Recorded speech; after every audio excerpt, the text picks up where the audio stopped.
Assalamualaikum warahmatullahi wabarakatuh. Alhamdulillah. Alhamdulillahilladzi arsala rasulahu bil huda wa dinil haqq liyudhhirahu 'alad dini kullih wa kafa billahi shahida. Asyhadu an la ilaha illallah wahdahu la syarika lah wa asyhadu anna Muhammadan 'abduhu wa rasuluhu la nabiyya ba'dah. Allahumma salli wa sallim ala sayyidina Muhammad wa ala alihi wa sahbihi ajma'in. Rabbi shrah li sadri wa yassir li amri wahlul 'uqdatam min lisani yafqahu qawli. Pemirsa yang budiman, as-saimin was-saimat, perindu surganya Allah Subhanahu wa taala. Alhamdulillah, kita kembali dipertemukan di kisah para nabi yang ibrah, kisah pelajaran para nabi ini. Mudah-mudahan dapat kita ambil manfaatnya dalam kehidupan di dunia yang fana ini. Selawat, salam tersampaikan kepada Nabiullah Muhammad sallallahu alaihi wasallam, pada keluarganya, sahabat-sahabatnya, dan pengikut-pengikutnya yang istiqamah, komitmen di dalam menegakkan sunnah-sunnahnya, dan mudah-mudahan kita termasuk di dalamnya. Amin ya rabbal alamin. Kali ini, pemirsa yang budiman, as-saimin was-saimat, perindu surganya Allah Subhanahu wa taala, kita akan bercerita tentang seorang Nabi Allah yang bernama Saleh alaihi salam, yang beliau diutus oleh Allah Subhanahu wa taala kepada kaum Samud. Wa ila Thamuda akhahum Salih. Kepada kaum Samud Allah mengutus saudara mereka, saudara sebangsa dan setanah air, yaitu Nabi Saleh alaihi salam. Singkat cerita, kita mengetahui kaum muslimin, muslimat, as-saimin was-saimat, perindu surganya Allah Subhanahu wa taala. Kaum Samud ini adalah kaum yang gagah perkasa. Gunung-gunung kemudian mereka bisa pahat untuk menjadi rumah-rumah mereka. Arogansinya luar biasa. Mereka adalah penyembah berhala yang tekun. Singkat cerita, kemudian Nabi Saleh alaihissalam Allah utus untuk meluruskan keyakinan mereka yang salah. Kemudian mereka mengatakan, kami akan kembali, kami akan ikut yang kau maukan Saleh. Tapi syaratnya kamu lihat batu itu, yang besar itu? Kata Nabi Saleh, iya saya melihatnya. Kalau kamu bisa kemudian, bukan hanya memahat sebagaimana indahnya pahatan rumah-rumah kami, maka kalau engkau bisa mengeluarkan makhluk hidup dari batu yang besar itu, kami akan beriman kepada Tuhan yang kau seru. Bermunajatlah Nabi Saleh alaihi salam dengan khusyuknya kepada Allah Subhanahu wa taala. Dengan izin Allah Subhanahu wa taala, sebagaimana yang diminta oleh kaum Samud, keluarlah yang namanya unta betina yang dalam keadaan hamil besar. Masya Allah.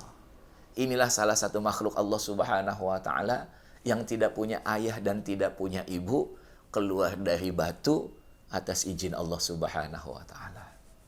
Tapi apa yang terjadi? Ada yang beriman, melihat, tapi kemudian ada juga yang tidak beriman. Orang kalau memang di dalam hatinya sudah ada hijab, sudah ada penghalang dari yang namanya hidayah, walaupun kemudian mukjizat itu ada di hadapan matanya, pastilah mereka tidak melakukan, pastilah mereka akan mengingkari janji. Jadi satu yang dapat kita ambil pelajaran, bahwa kaum Samud telah mengingkari janjinya. Dia mengatakan, kalau bisa keluar makhluk hidup, unta betina yang besar yang dalam keadaan hamil tua, kami akan beriman kepada Tuhan yang engkau seru. Tapi ketika kemudian Allah menakdirkan keluar dari batu yang besar itu kemudian unta betina, ternyata lebih banyak yang tidak beriman kepada Nabi Saleh alaihi salam. Kemudian Nabi Saleh alaihi salam memberikan syarat lagi. Ini unta satu hari minum, berikutnya kalian. Satu hari minum, berikutnya kalian. Satu hari minum, berikutnya kalian. Sehari, 2 hari, 3 hari, mereka kemudian bisa berbagi dengan unta itu. Dan ini memang ujian dari Allah Subhanahu wa taala. Tapi kemudian di hari-hari berikutnya, mereka bermusyawarah, idzim ba'atsa ashqaha. Bermusyawarah para pembesar itu untuk mengirim penjagal untuk membunuh naqatallah, unta yang Allah keluarkan dari batu tadi. Yang kita sama-sama mengetahui namanya Salib, yang kemudian menyembelihnya dengan penuh keganasan. Na'udzubillah min dzalik. Padahal sebenarnya ketika unta ini minum, gitu ya, mereka besok minum, sesungguhnya mereka juga minum pada hari di mana unta itu minum. yaitu minum susunya. Jadi nggak ada sekalipun yang dikurangi oleh Allah Subhanahu wa taala. Pelajaran yang kedua, kalau keserakahan itu kemudian sudah ada pada diri manusia, maka kemudian apa?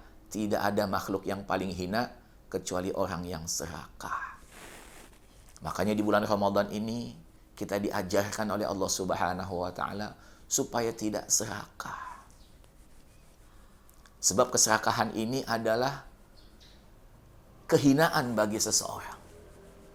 Kemudian yang berikutnya lagi, ketika dia menantang dengan kemudian menyembelih unta, yang kemudian mereka lihat bagaimana kemudian Allah mengeluarkan unta itu tanpa seorang indukan. Tapi kemudian apa, mereka menyembelihnya, bahkan kemudian menantangnya, mana azab Allah yang kamu janjikan itu?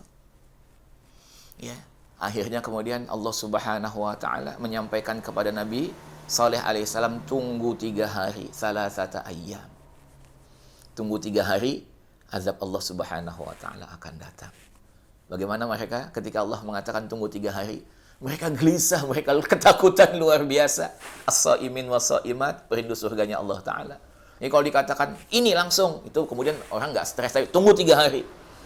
Itu malam pertama gelisah, malam kedua gelisah, malam ketiga semakin gelisah. Dan bagaimana Allah Subhanahu wa taala melenyapkan mereka, dalam satu riwayat kemudian dikatakan guntur datang, kemudian apa, pekak terima mereka, kemudian apa, mereka seperti batang-batang kurma yang kemudian di dalamnya sudah rapuh. Ya. Ini kemudian apa? Inilah pelajaran yang ketiga bagi kita. Siapapun yang menentang Allah Subhanahu wa taala, maka kesudahannya bukan hanya seperti kaum Tsamud dan kaum-kaum yang mendustakan nabi-nabi sebelumnya. Mudah-mudahan kita adalah orang-orang yang komitmen dengan janji. Kalau janji, saya akan beriman, saya akan baik di bulan Ramadan, ya baik seterusnya. Bulan Syawal, Dzulqa'dah, Dzulhijjah, Muharram, Safar, dan seterusnya sampai kemudian bulan Ramadan, sampai kemudian kita meninggalkan dunia yang fana ini. Komitmen dengan janji, jangan kemudian gampang berjanji, gampang mengingkari. Kau yang berjanji, kau yang mengingkari. Tapi kita yang berjanji sebagai seorang muslim, kita akan menepatinya. Karena ciri orang muslim kalau berjanji menepati, sedangkan ciri orang munafik kalau berjanji dia ingkar. Mudah-mudahan Allah Subhanahu wa taala menjadikan kita salah satu orang yang kalau berjanji menepati janji. Karena ciri orang yang bertakwa. Sebagaimana Allah taala berfirman di dalam surah Al-Baqarah 177, wal mufuna bi ahdihim idza ahadu. Salah satu ciri orang yang bertakwa itu adalah kalau berjanji dia menepatinya. Ulaika alladzina sadaqu, di penghujung ayatnya, wa ulaika humul muttaqun. Merekalah orang-orang yang benar, yang jujur, dan merekalah orang-orang yang bertakwa. Mudah-mudahan kisah-kisah para nabi yang pendek, yang sedikit, tapi kemudian bisa menginspirasi kita untuk jauh lebih baik. Dan mudah-mudahan Ramadan kali ini semua ibadah Ramadan kita diterima oleh Allah Subhanahu wa taala. Aqulu qauli hadza wa astaghfirullah li wa lakum. Selamat berbuka puasa. Hadanallahu wa iyyakum ajma'in. Wassalamu alaikum warahmatullahi wabarakatuh.